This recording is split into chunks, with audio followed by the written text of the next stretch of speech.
Right, we can speak now to Brandon Tatum, a former police officer and founder and CEO of the Officer Tatum. Thank you very much for coming on the programme.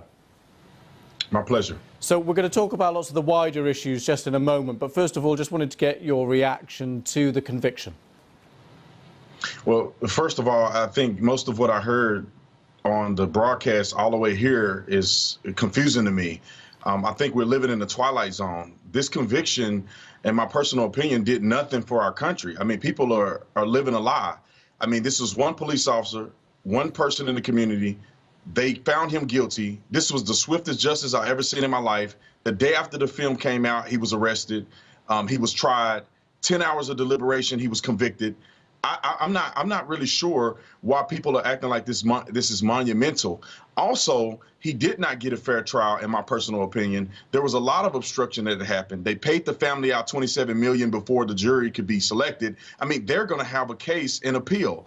So I don't know why people are celebrating, and I don't know why this is such a big focal point, other than people are making money off of the pain of people in our country.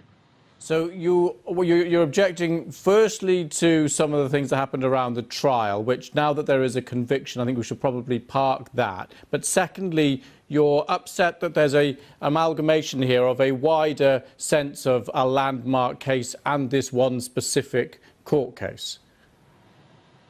Yeah, this is not a landmark case. I think this is a political agenda.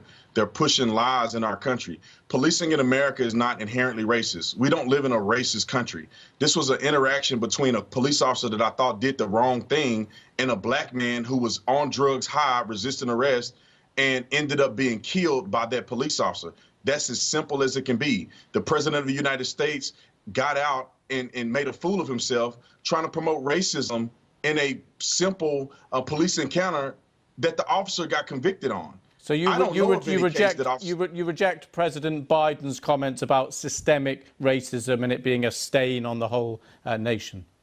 Yes, President Biden is an idiot, in my personal opinion, and he's just talking because he's a politician. Systemic racism, I mean, if you look at Joe Biden himself, you know, he spoke at a Ku Klux Klan member's funeral and did the eulogy of Robert Byrd. I mean, he is white supremacy and racism, if you want to say that is the case. And now he's the president. So if he really cared about white supremacy and racism, he should step down as the president because he's an exemplification of that very thing. These people are just running their mouth and they're not being honest.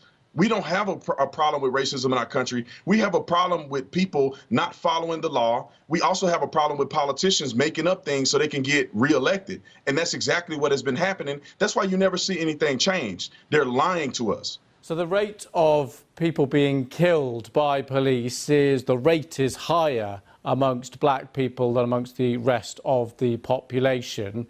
How do you account for that if that isn't a systemic racism problem?